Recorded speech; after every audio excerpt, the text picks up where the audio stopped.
হ্যাঁ, ভুল হয় না এবার? না না এটা গ্রাম পঞ্চায়েতের ভোট না, না, এটা মোদি আর মমতার লড়াই। 4 নম্বরে তৃণমূলকে মেরে দিতে হবে। স্যার ভোট তুললে হলে আমরা সই করি। আর কাজে হাত উড়ে গেলি, হ্যাঁ ওইসব দিয়ে লাভ নাই। তোমার কথা শূন্য বিধানসভায়, শূন্য সিপিএম কংগ্রেস, না, না, তাই তো। সব দিয়ে লাভ নাই।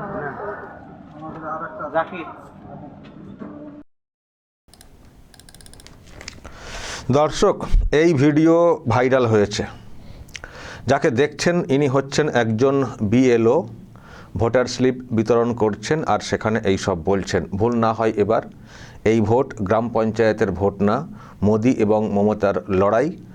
আর 4 নম্বরে টিএমসিতে মারতে হবে।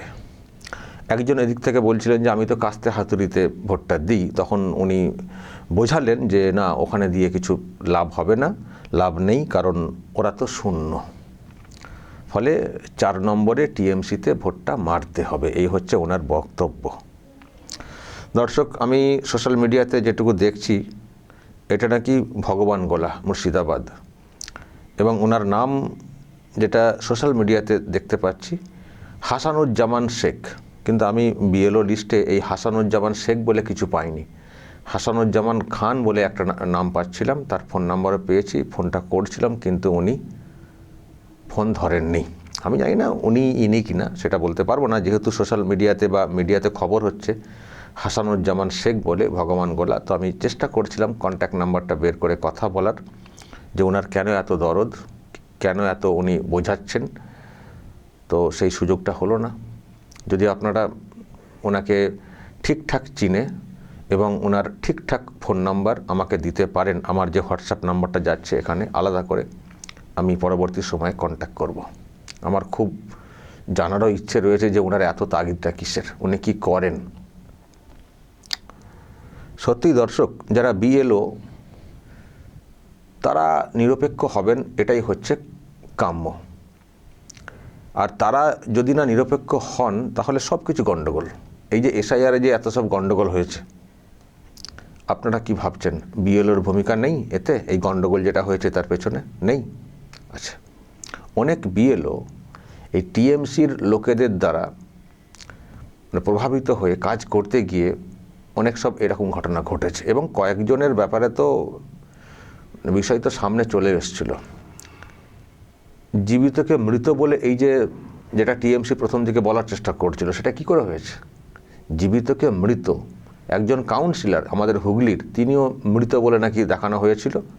আমি যখন সেই বিএলওকে ফোনে ধরেছিলাম, নিশ্চয়ই আপনাদের মনে আছে তিনি কি বলার চেষ্টা করছিলেন বা কি সাফাই দেওয়ার চেষ্টা করছিলেন, এবং কাউন্সিলরকেও ধরেছিলাম। ফলে বিএলওরা যারা পলিটিক্যালি মোটিভেটেড, তাদের কাজকর্ম কিন্তু ঠিকঠাক হয়নি। সেই কারণে এসআইআর যেমন অনেকটাই গুলিয়েছে, আবার এখন যেটা দেখতে পাচ্ছি এবং এখানে আরও পরিষ্কার হয়ে যাচ্ছে যে তারা কিভাবে কাজটা করেন। আপনারা দেখেছেন কদিন ধরে খুব নাটক চলছিল কলকাতায়, নির্বাচন কমিশনের যে মুখ্য নির্বাচনী কার্যালয় রয়েছে তার সামনে বিএলও অধিকার রক্ষা মঞ্চ বলে একটা মঞ্চ করে ক্ষোভ বিক্ষোভ দেখানো হতো। তাতে কতজন বিএলও ছিলেন সেটা নিয়ে প্রশ্ন রয়েছে। তো আমরা তখন বলেছিলাম যে, এবং তাদের কাজকর্ম পুরোটাই মানে টিএমসির ব্যাপার স্যাপার। তখনই প্রশ্ন তৈরি হয়েছিল যে ইনারা যদি বিএলও হলেন তো টিএমসির ছত্রছায়াতে কেন এসব করছেন? তাহলে ইনারা কি বিএলও, এনাদের কি নিরপেক্ষতা আছে?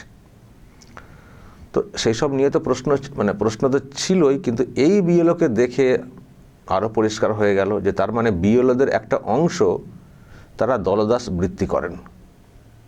প্রমাণ হয়ে যাচ্ছে না এইসব ভিডিও। তা না হলে উনি কেন বলবেন এটা গ্রাম পঞ্চায়েতের ভোট না, এবার না ভুল হয় টিএমসিতে ভোটটা মারতে হবে, মোদি এবং মমতার লড়াই। ঠিক আছে, মোদি এবং মমতার লড়াই অবশ্যই এই দুটো দল মানে হেড অন লড়ছে, কিন্তু আরও অন্য দল লড়ছে। কিন্তু উনি যেন সব দায়িত্ব নিয়ে ফেলেছেন টিএমসিতেই ভোটটা দিতে হবে, অন্য কোথাও না, অনলি টিএমসি। যারা ধরুন বিজেপিকে পছন্দ করেন না তাদের কোনো কারণে, তারা হয়তো অন্য কোথাও ভোট দেবেন, সেটাও না। তারা তো শূন্য মানে তারা আর কোনোদিন খাতা খুলতে পারবেন না, এই টাইপের আর কি ওনার ব্যাখ্যা।